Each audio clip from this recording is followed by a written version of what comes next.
Welcome to let's learn hub. जी हाँ दोस्तों, तो एक कहने का मतलब है, मतलब ये नहीं बोलूँगी कि छोटा सा टॉपिक है, अपने आप में बहुत ही ज़्यादा यूजफुल टॉपिक है सीडीपी का, चाइल्ड डेवलपमेंट पेडागोजी का। तो हम लोग इसके बारे में आज जानेंगे। बेसिकली हमारा टॉपिक है इंडिविजुअल डिफरेंस के बारे में हम लोग जानेंगे कि व्यक्तिगत विभिन्नताएँ क्या होती हैं।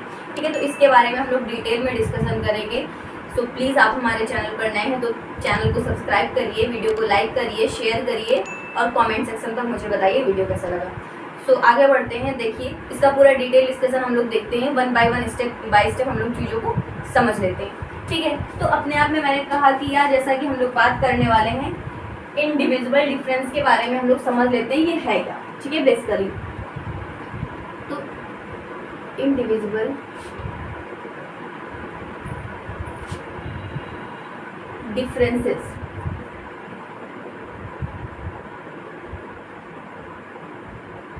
इंडिविजुअल डिफरेंसेस को हम अगर बात करें तो इसकी हिंदी होती है व्यक्तिगत विभिन्नताएं।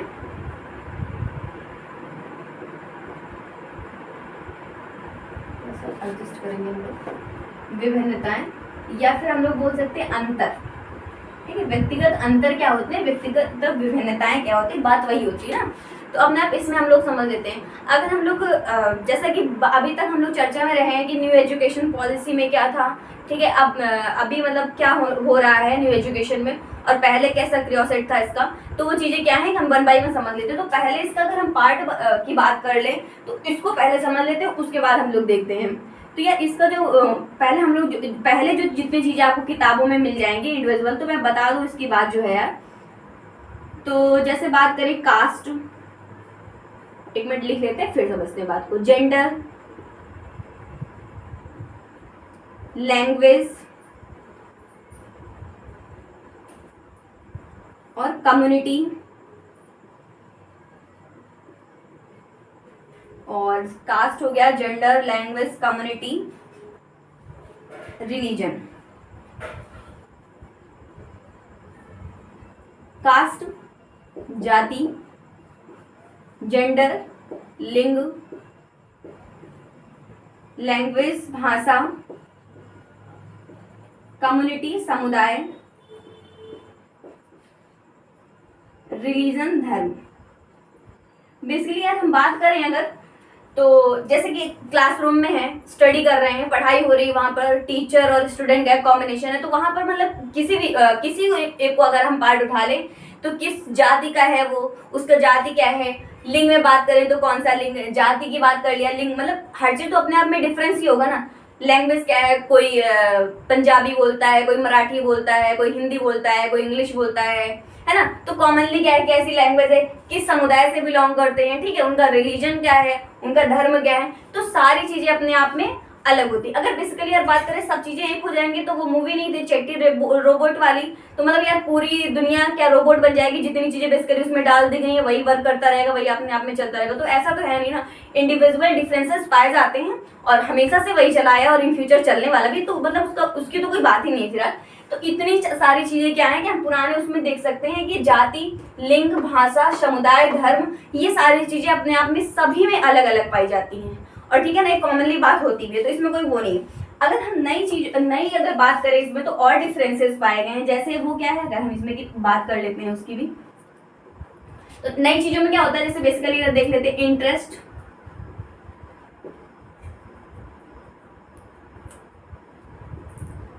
है ना, इंटरेस्ट काया में बच्चे का है ना। और बात करें तो हम एटीट्यूड, एप्टीट्यूड, और बात करें तो अटेंशन,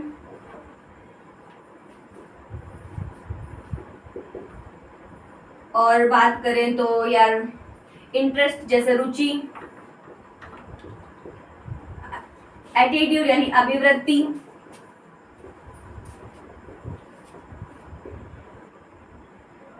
एप्टीट्यूड अभिक्षमता, है ना। हाँ, एक और होता है एबिलिटी, अटेंशन अवधान, एबिलिटी क्षमता, एक और होता है क्यूरियोसिटी, जिज्ञासा, है ना। और एक अपने आप में और ऐड कर लेते हैं फिलहाल, इंटेलिजेंस, दिख रहा होगा आई थिंक, बुद्धि। तो देखो इंटरेस्ट, जैसे मैंने बात की रुचि, रुचि क्या है कि कोई बच्चा अपने आप में, अगर यार बात करो सीधी सी, तो कोई बच्चा है मैथ्स में पढ़ने में रुचि लेता है, कोई इंग्लिश में, है ना, या फिर कोई बेसिकली बात कर लो तो यार कोई स्पोर्ट में रुचि लेता है ना। तो मतलब हर इंसान को अपने एक जैसे थोड़ी ना रख सकते हैं कि किसी इंसान का किसी भी चीज़ में रुचि हो सकता है। कोई गाना गाने में उसकी अच्छी रुचि हुई, कोई खेलने में, कोई पढ़ाई में, बेसिकली पढ़ाई का तो मिलेगा ही नहीं फिलहाल, है ना, तो मिलेगा भी उसको, खैर। तो वो अपने आप में क्या है कि किस बच्चे का किस चीज़ में इंटरेस्ट है, तो डिफरेंसेस पाए गए ना यहाँ पर। और एटीट्यूड क्या है, अभिवृत्ति क्या है, हर इंसान का, हर बच्चे का अपना एक एटीट्यूड होता है ना, वो किस चीज़ से लगाव है, जिससे उसका वैल्यूज़ क्या है उसकी, है ना, उसके इमोशंस क्या हैं, और उसके जानने की क्षमता क्या है, जिस हर चीज़ अपने आप में अलग अलग है। और अब एप्टीट्यूड की बात करें तो इसको यार स्किल से ऐड कर लेंगे हम, तो कभी इसमें प्रॉब्लम नहीं आएगी। एप्टीट्यूड को हमेशा स्किल में ऐड कर लो, तो इसमें एटीट्यूड और एप्टीट्यूड में कभी कंफ्यूजन नहीं होगा, है ना। इस चीज़ को बेसिकली मैंने बहुत डीप पढ़ा है। तो एप्टीट्यूड में क्या है, स्किल ऐड कर लिया, तो स्किल बेस्ड आप किसी भी चीज़ जानने में क्या रुचि रखते हैं, आपकी स्किल क्या है, आपके अंदर पावर क्या है। जबरदस्ती तो किसी चीज़ को नहीं आपके माइंड में घुसा दिया जाएगा ना, ये चीज़ होती है। और जैसे हाँ बेसिकली बात करते हो तो यार पेरेंटिंग के थ्रू हमको क्या मिलता, जैसे गार्जियन, पेरेंट, जब आस पड़ोस के लोग भी बेसिकली क्या बोलते हैं, अपने भाई के जैसे बनो, बड़ी बहन के जैसे बनो, है ना, उनके जैसे बनो, देखो पढ़ने में कितना अच्छा, कितने मार्क्स लेके आता। तो मतलब यार किसी के जैसे हम क्यों बने, फिलहाल तो हम अपने जैसे हैं। और बात उसकी भी करें तो उन जो हमारे बड़े भाई बहन, बेसिकली हमारे पेरेंट्स बोलते नहीं कि भाई को देखो कैसा है पढ़ने में, उनके जैसा बनो बिल्कुल। तो यार हम सीधी सी बात कहें कि हमको उनके जैसा नहीं बनना है, उनमें जो अच्छाई है हम हो सकता है एक्सेप्ट कर लेंगे, जो अच्छी चीज़ें हैं, तो बाकी हम उनके जैसे, वो अपने जैसे रहेंगे, हम अपने जैसे रहेंगे, है ना। तो यहाँ से ये चीज़ समझ में आ रही है। अटेंशन क्या है, किसी चीज़ के प्रति कौन कितना ज़्यादा अटेंशन देता है, कैसे समझ में आती है, तो ये बात होती है। अटेंशन जबरदस्ती नहीं आता है उसमें कि हमने यहाँ बिठा दिया क्लासरूम में, पढ़ना है तो पढ़ना है। हर बच्चे का अपने आप में अटेंशन होता है। बात करें बेसिकली यार, हमेशा से नियम चलाया ना कि क्लासरूम में बिठा दिया गया बच्चों को, ठीक है, उसके बाद क्या होता है कि कोई भी बच्चा है अपने आप में कि उसको ग्रुप स्टडी अच्छा लगता है, किसी को है कि आपसे अकेले पढ़ाओ तो उसको अच्छा समझ में आता है। हर तरीके का अपना अपना एक सिस्टम है, कौन कैसे समझता, तो सबको हमको उन्हीं के हिसाब से समझाना है। ग्रुप स्टडी आजकल देखो न्यू एजुकेशन पॉलिसी में बहुत ज़्यादा जोर दिया जाता है कि सभी बच्चे एक सर्कल में बैठे होते हैं, टीचर वहाँ पे बीच में जाता है, अध्यापक या अध्यापिका जो भी जाता है तो उनसे तर्क, मतलब कि उनकी बातें सुनता है, समझता है। तो हर ये चीज़ें बहुत चेंज हो गई। वो समय नहीं कि हमने एक लाइन में बिठा लिया है, एक तरफ से डंडा मार रहे हैं, चीज़ों को समझो यार, बेसिकली एक तरीके से समझा दिया गया, मोनोटॉप कर दिया गया है, ये पढ़ा दिया गया, समझ लो, लिख लो, है ना। तो वो नहीं है एक ही डंडे से सबको हाँकना, वो वाला सिस्टम नहीं है, चेंज हो गया है ना अपने आप में। तो वो क्या है, अटेंशन है। एबिलिटी की बात करें, देखो जैसे एबिलिटी यार सीधी सी बात है कि किसके अंदर कितनी क्षमता है और कितना ज़्यादा वो सीख सकता है ना। बेसिकली यही बात तो है ना कि हमने बोल दिया कि भाई ऐसा है, मैथ्स में आपको इतनी एक्सरसाइजें कंप्लीट करनी है, आज तुमको स्पोर्ट में इतना वर्क कंप्लीट कर लेना है, किसी भी चीज़ में हमने बात कर ली, तो ऐसा तो नहीं है ना। उसके अंदर कि हम लोग जान लेंगे ना, पेरेंटिंग के भी थ्रू अगर हम देख लेंगे तो जान लेंगे, एज अ गार्जियन भी समझ लेंगे, एज अ टीचर भी देख लेंगे, एज अ बड़े भाई बहन के भी थ्रू हम लोग क्या देख सकते हैं, एबिलिटी देख सकते हैं, समझे तो कम से कम की है क्या। और क्रियासिटी की बात करें तो जिज्ञासा यार सीधी सी बात है कि जिज्ञासा भी अपने आप में अभिवृत्ति से रिलेटेड है कि जैसे उसके जानने की जिज्ञासा है, मैथ पढ़ने का बहुत ज़्यादा मन लगता है उसको, लेकिन हम कहेंगे तुम नहीं, तुमको मैथ नहीं पढ़नी है, तुम इंग्लिश ही पढ़ोगे, है ना। तो लेकिन उसकी जिज्ञासा तो जाने, उसके अंदर उसको क्रिकेट खेलना बहुत अच्छा लगता है बच्चे को, उसको ज़बरदस्ती हम कर रहे हैं, उसके अंदर कि हम पहले जिज्ञासा जान लेंगे, उसको कैसी स्टडी पसंद आ रही है। बहुत बच्चे होते हैं अपने आप में जो सिर्फ अकेले पढ़ना पसंद करते हैं, बहुत ज़्यादा जो सेल्फ स्टडी की आप मुझसे पूछ लो मुझे कितना आ रहा है, आप मुझसे क्वेश्चन अराइज कर लो, उसको समझ में आ जाता है। बहुत ज़्यादा जिनको टीचर की हेल्प मोस्टली चाहिए ही होती है ना, सबके साथ में बैठ के पढ़ने में अच्छा लगता है, तो वो चीज़ें होती है। इंटेलिजेंस, बुद्धि अपने आप में एक अलग चैप्टर है, बहुत ही अच्छा, बहुत ही अमेजिंग चैप्टर है, बहुत बड़ा भी है, बहुत बड़ा क्या मतलब बड़ा है अपने आप में। और आपको ये 5 से 6 नंबर का हर एग्जाम में मिलता है, टीचिंग एग्जाम में देखा जाए तो। वैसे मैं बात करूँ ना तो मैं बहुत ज़्यादा प्रीवियस ईयर क्वेश्चन देख लेती हूँ, मैं देखती हूँ, काफ़ी देखती हूँ, उसके बाद ही कोई चीज़ चर्चा में आता है। तो इंटेलिजेंस, बुद्धि का बात की तो किसी इंसान की कैसी बुद्धि है, कैसी कैसा वो सोच रहा है, मतलब कोई क्या होता है कि किसी का IQ पावर में होता है, अपर लेवल में बहुत अच्छे लेवल में होता है, कोई लो में, मोस्टली आपको एवरेज में मिलेंगे, है ना। तो वो चीज़ें क्या आती हैं, इंटेलिजेंस इसमें आता है। तो फिलहाल इतनी चीज़ें तो समझ में आई होगी। इंडिविजुअल डिफरेंस के इतने ज़्यादा पार्ट हैं और सिमिलरिटी ये बात जो है हमेशा से हमको किताबों में देखने को मिली है।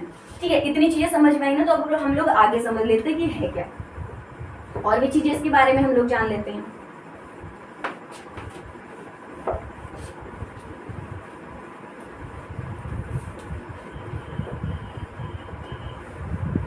और देखो हम बताते हैं,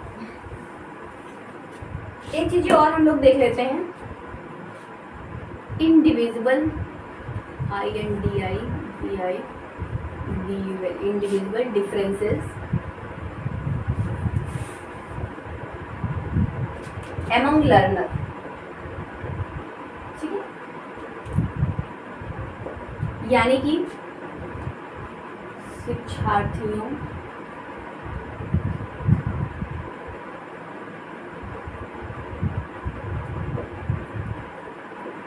के बीच अंतर, इसके लिए बोल सकते हैं इसको, है ना। इसके बारे में हम जानते हैं ये होता क्या है अपने आप, इसको चार्ट के द्वारा देखो समझ लेते हैं हम लोग। दिख रहा होगा यहाँ तक, है ना। तो इसमें क्या देखते हैं, शिक्षार्थियों के बीच यानी एमंग लर्नर के बीच क्या है कि इसमें अभी अधिगम वाला हम लोगों ने सीखा था, उसी से बिल्कुल रिलेटेड है। तो देखो इसमें क्या होता था कि पहले आप क्या करेंगे, इनहेरिट करेंगे,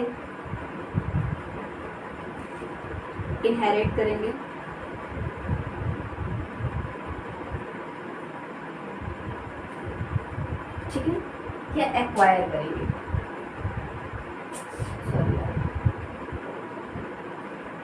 एक्वायर करेंगे।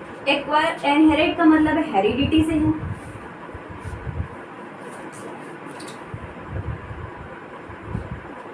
और इसका मतलब इन्वायरमेंट से।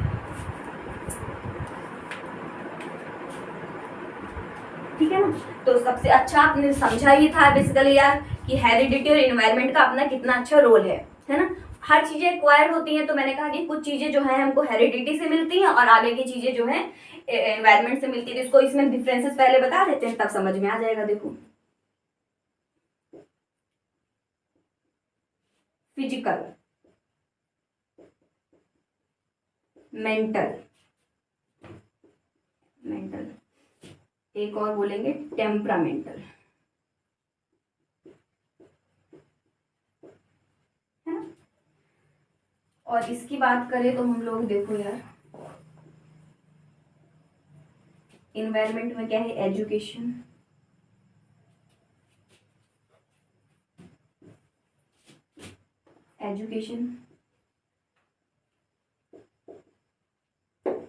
सोशल,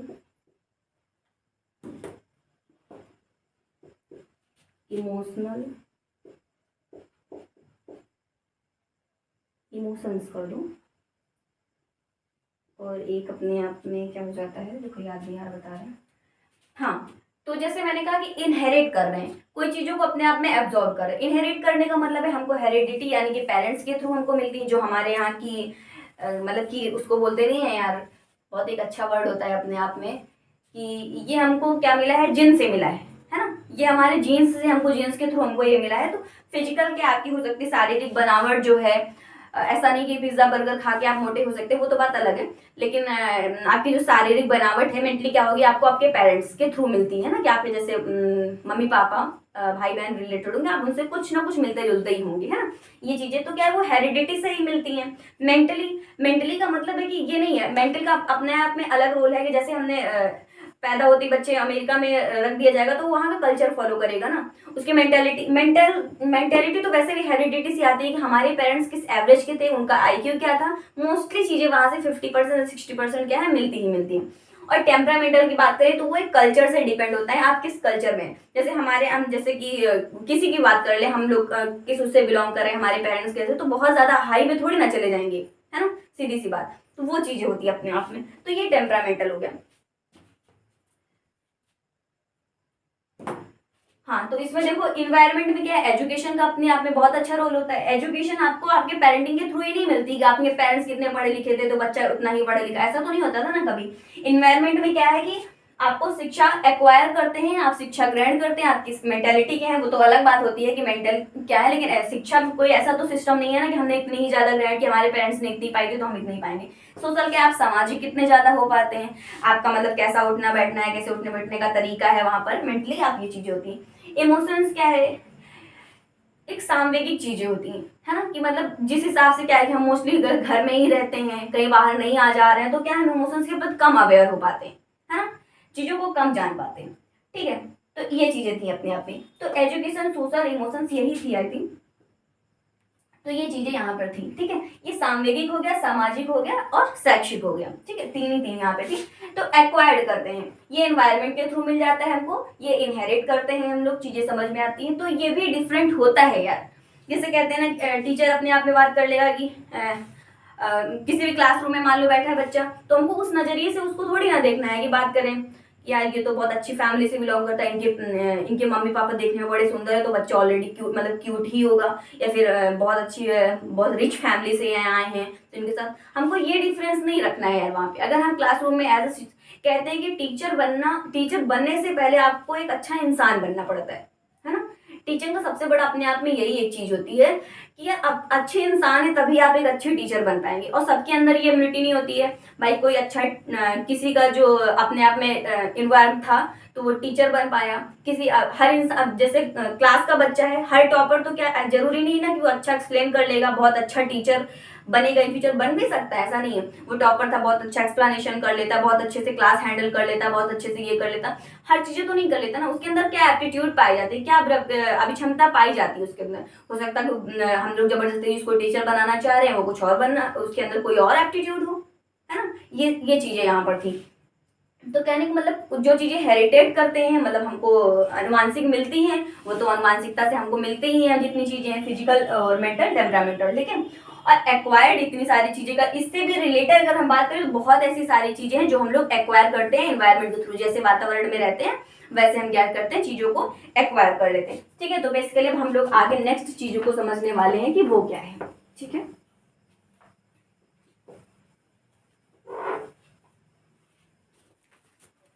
हाँ, तो नेक्स्ट जो है उसको हम लोग देख लेते हैं कि क्या है, नेक्स्ट टॉपिक क्या है, लर्निंग स्टाइल। ठीक है, अब इसके बाद हम लोग लर्निंग स्टाइल को समझ लेते हैं। लर्निंग स्टाइल क्या है, इसको बोलते हैं अधिगम शैलियां।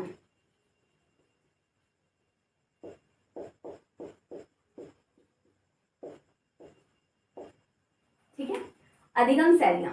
तो यार इसको बेसिकली इसको भी 3 पार्ट में डिवाइड किया गया है। बहुत ही अच्छा क्वेश्चन बेस्ड होते हैं, इससे क्वेश्चन अराइज होते हैं बहुत ही ज्यादा। तो लर्निंग स्टाइल में क्या होता है, बेसिकली अगर हम देखें तो विजुअल लर्नर होते हैं,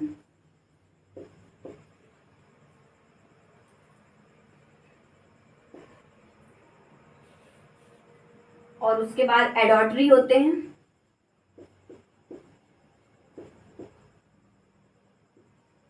और साइको।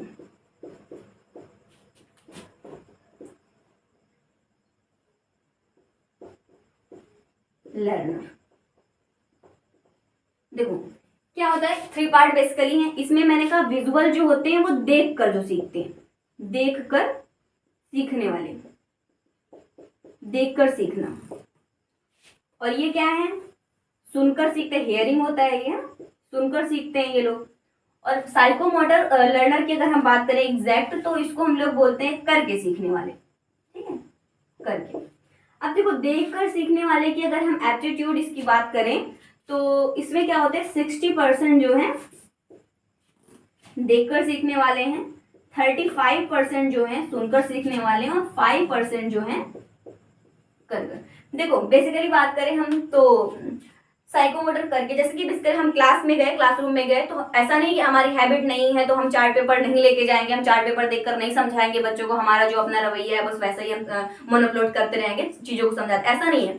अगर बच्चे को देखकर समझ में आ रहा है, उसको चार्ट पेपर दिखा के समझ में आ रहा है, उसको बताया जा रहा है, बोर्ड लगे हुए हैं, क्या चीजें वो देखकर बताई जा रही है, तो यार वैसे सीख रहे तो हमको सिखाना पड़ेगा, है ना। तो वैसे 5% बच्चे हैं जो पाए जाते हैं, जो लोग इंसान पाए जाते हैं कि 5%। और अगर हम ऑडिटरी लर्नर की बात करें सुनकर, तो 35% जो लोग हैं लेक्चर बेस्ड होते हैं। आप उनको लेक्चर देते चले जाएंगे, वो बच्चे सुनते समझाते हैं और एब्जॉर्व करते जाते हैं, अच्छा सा माइंड सेट तैयार कर लेते हैं। विजुअल लर्नर के तो मोस्टली ज्यादा पाए जाते हैं। आप बोर्ड पे समझाइए उनको, बना के दिखाइए, वो बहुत जल्द अच्छे से समझ लेते हैं। तो ये तो बात क्लियर है। तो ये 60% एप्टीट्यूड में पाए जाते हैं। अब नेक्स्ट अगर हम लोग बात करें, इस चीज को समझ लिया होगा हम लोगों ने, लर्नर स्टाइल को। अब इसके बाद नेक्स्ट चीजों को समझ लेते हैं, वो है क्या। देखो इसकी हम बात करते हैं। देखो तो सॉरी, हाँ, तो नेक्स्ट क्या है, इसके बाद हम लोग देख लेंगे इफेक्टिव पेडागोजिकल वेव को समझ लेते हैं। प्रभावी शैक्षिक तकनीकें हैं कुछ, जिसको नंबर वाइज है उसको लर्न कर लेंगे हम लोग, तो वो हमारे लिए यूजफुल होगा, है। तो इफेक्टिव पेडागोजिकल, ठीक है, इसको देख लेते हैं पहले। इफेक्टिव पेडागोजिकल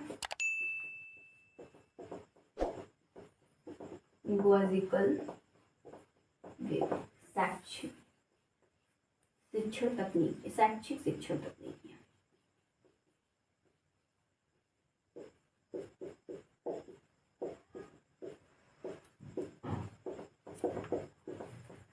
बोर्ड एक्चुअली बहुत ये थोड़ा सा प्रॉब्लम होती है लिखने में, खैर कोई नहीं।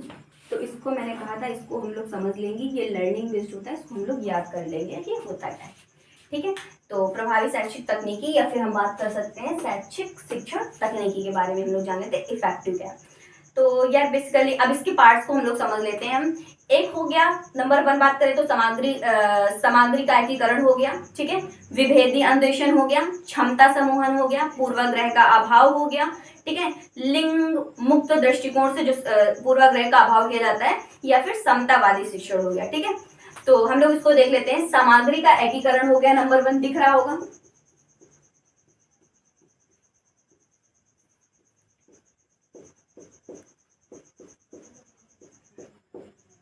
है ना।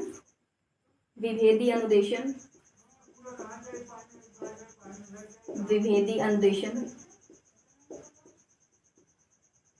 दिख रहा है, इतना तो समझ में आ रहा होगा ना। और उसकी बात करें तो फिर अपने आप में था, सॉरी, क्षमता समूहन और समाजवादी शिक्षा शस्त्र देख लेते हैं। क्षमता समूहन,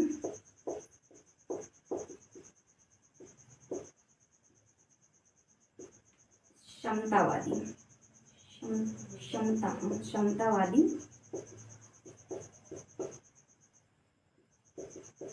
समूहन।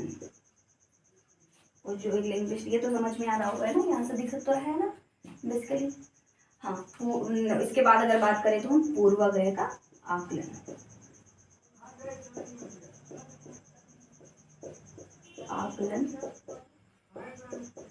लिंग के प्रभाव पर होता है,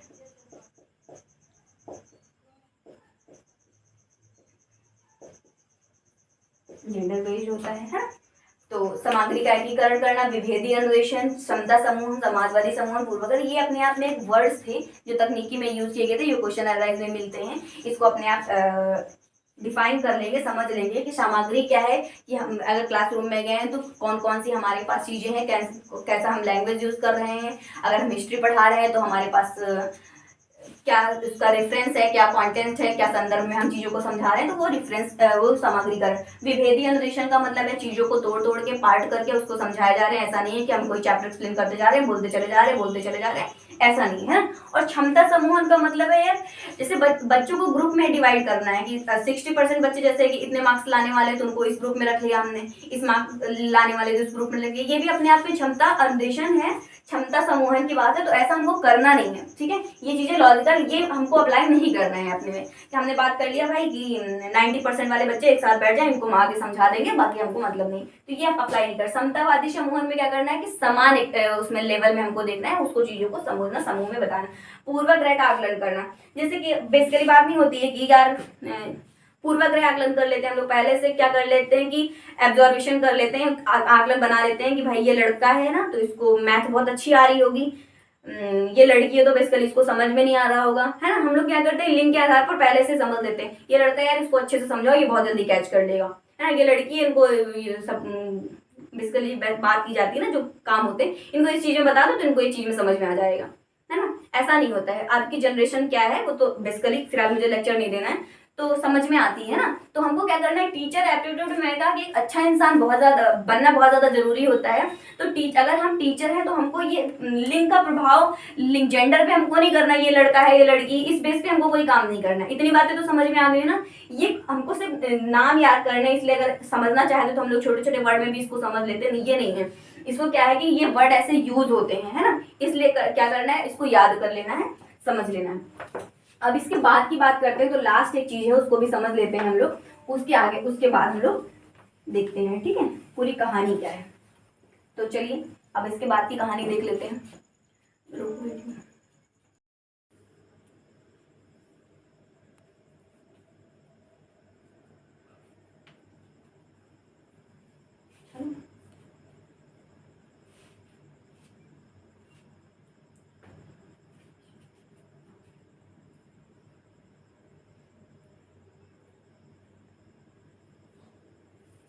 तो अब नेक्स्ट इसके बारे में जो फिर से हम लोग बात कर लेते हैं, इंडिविजुअल डिफरेंस का ही का पार्ट है, अपने आप में समझ लेते हैं, बहुत छोटा पार्ट नहीं था।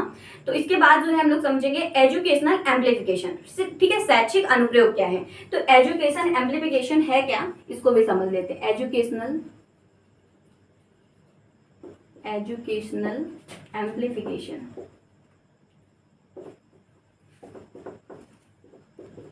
दिख रहा होगा, ज्यादा ऊपर तो नहीं लिख दिया है ना। हाँ, तो ये क्या है, शैक्षिक अनुप्रयोग, शैक्षिक अनुप्रयोग। यार जो शैक्षिक अनुप्रयोग का मतलब बिल्कुल कॉमनली जो चीजें चल के आई हैं, जैसे हम बताते हैं बिल्कुल कॉमनली यार रवैया चलता आ रहा है उस हिसाब से। क्रिएटिंग, ठीक है, अब ये क्रिएटिंग क्या है, एक नया वर्ड है, अपने आप में बताना है, कोई चीजों को समझाना है, शैक्षिक अनुप्रयोग में करना है। तो क्रिएटिंग का मतलब है हमको जैसे पार्ट वाइज नहीं समझाना होता है, या फिर चार्ट पेपर के थ्रू हमको कोई चीज समझाना होता है, क्लासरूम में एक्टिविटीज बनवानी होती है। आपको पता है न्यू एजुकेशन पॉलिसी में जो है, जो नई शिक्षा नीति है उसमें क्या है कि एक्टिविटी वर्क पे बहुत ज्यादा जोर किया गया है। तो एक फर्स्ट पार्ट क्या होता है, क्रिएटिंग, नेक्स्ट बात करेंगे ग्रुपिंग, ठीक है, क्रिएटिंग समझ में आ रहा होगा ना, क्रिएटिंग, ठीक है, क्रिएटिंग ग्रुपिंग, ये बात तो समझ में आ रही है अपने आप में। उसके बाद हम लोग करते हैं और भी चीजें होती है इसमें, ट्रैकिंग विद इन, ठीक है, ट्रैकिंग करना, है ना, एक वो बना के चलना, अपने आप में सिलेबस बना के चलना, वो चीजें होती। तो class of book work classes जैसे हम बात करें तो with in class and book work, है ना, इसके थ्रू समझते हैं। तो ये अनुप्रयोग है अपने आप में, वन बाय वन क्या होता है, मैंने इसको भी कहा कि ये यूज होती है, क्रिएटिंग है, ग्रुपिंग है, ट्रैकिंग है। ये विद इन क्लास में बुक वर्क के थ्रू हम लोग समझा देते हैं, या फिर सिर्फ बुक को ही अप्लाई करते हैं ना। तो ये चीजें अपने आप में थी कि क्लासरूम में कैसे करना है, ये क्लासरूम का अपना सिस्टम था। ये भी अब नेक्स्ट हम लोग जो करिकुलम को समझ लेंगे वो क्या है, ठीक है, एक छोटी सी बात थी बिल्कुल, और इसलिए नेक्स्ट और एक चीज को समझ लेते हैं बिल्कुल यार हम लोग। तो मैंने कहा कि करिकुलम की बात कर लेते हैं, करिकुलम डेवलपमेंट की बात कर लेते हैं पहली बात तो।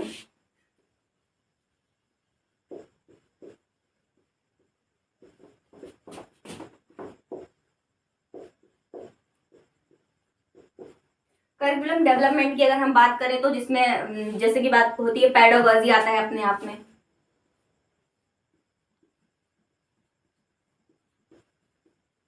है ना। पेडागोजी तो आप लोग जानते हैं ना कि शिक्षा शास्त्र जिसकी बात की जाती है, ठीक है। फिजिकल डिफरेंस आते हैं,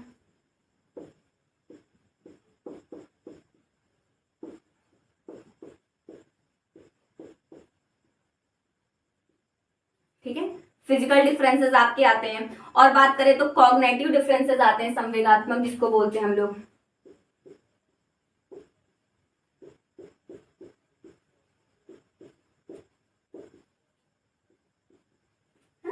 कॉग्निटिव डिफरेंसेस आते हैं। और बात करें तो कोऑपरेटिव लर्निंग भी आता है इसी के अंदर, जो कोऑपरेटिव।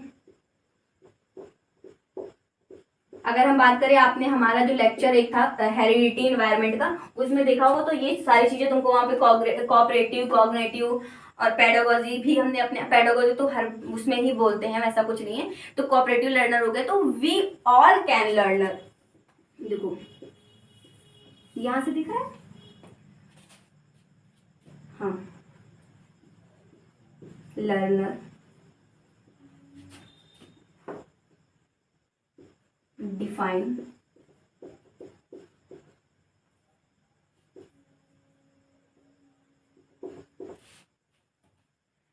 ठीक है, इतना तो समझ में आ रहा है ना। We all can learner define all curriculum की बात कर लेते हैं, ठीक है। लेटर्स जैसा कि और जान लेते हैं हम लोग। हाँ, उसके बाद की अगर हम बात करें तो जैसे होता नहीं कि रिलेटिव देयर ऑल पेशेंसली, मतलब कि जितने हाँ, रिलेटिव की बात नहीं कर रहे हैं, रिलेटिव वो अपने आप में रिश्तेदार की बात नहीं होती है, उससे क्या चीज रिलेट कर रही है ना, जब हम कोई चैप्टर पढ़ रहे थे तो उससे क्या चीज, तो always all known as the relative, ठीक है। तो them relative dear patiently, them dear patiently, तो ये थी लास्ट का जो करिकुलम था डेवलपमेंट का। तो मैंने कहा इसमें बेसिकली अगर हम कुछ याद रखना चाहें तो पेडागोजी, पेडागोजी का मतलब वो नहीं है, पेडागोजी वर्ड अपने आप में आ गया है, ये चीज ऐड थी उसमें, ठीक है ना। ये इंडिविजुअल डिफरेंस में हम लोग ये नहीं पढ़ा कि सिर्फ वही वही पढ़ना है मोस्टली। पेडागोजी इसलिए ऐड है क्योंकि अगर हम टीचिंग एग्जाम देंगे तो इंडिविजुअल डिफरेंसेस में यही नहीं पाया जाएगा कि आप किस ईवीएस पढ़ रहे हैं, मैथ्स पढ़ रहे हैं, इंग्लिश पढ़ रहे हैं, मोस्टली क्या भी पढ़ रहे हैं, उसमें नहीं। पेडागोजी आपकी ऐड होगी, फिजिकल डिफरेंसेस आपकी आएंगे जो अलग अलग तरीके से, वो करिकुलम की बात होती है, कॉग्निटिव डिफरेंसेस, कोऑपरेटिव और भी आएंगी, ठीक है। तो मैंने कहा कि आप इन सभी के बारे में जानना है, तो लास्ट ये इतनी ही कहानी थी इंडिविजुअल डिफरेंसेस की, और इसमें कुछ ज्यादा की बात क्या, इतनी ही कहानी थी अपने आप में, तो चीजें समझ में आई होंगी। आगे क्या होता है तो फिलहाल इतना तो मेरे पास नहीं है, आप समझ लेंगे, अपने आप में देख लेंगे। तो thank you so much video देखने के लिए और इतना सपोर्ट करने के लिए। तो थैंक यू सो मच, दिल से बहुत ज़्यादा धन्यवाद आप सभी का, ऐसे ही सपोर्ट करते रहिएगा।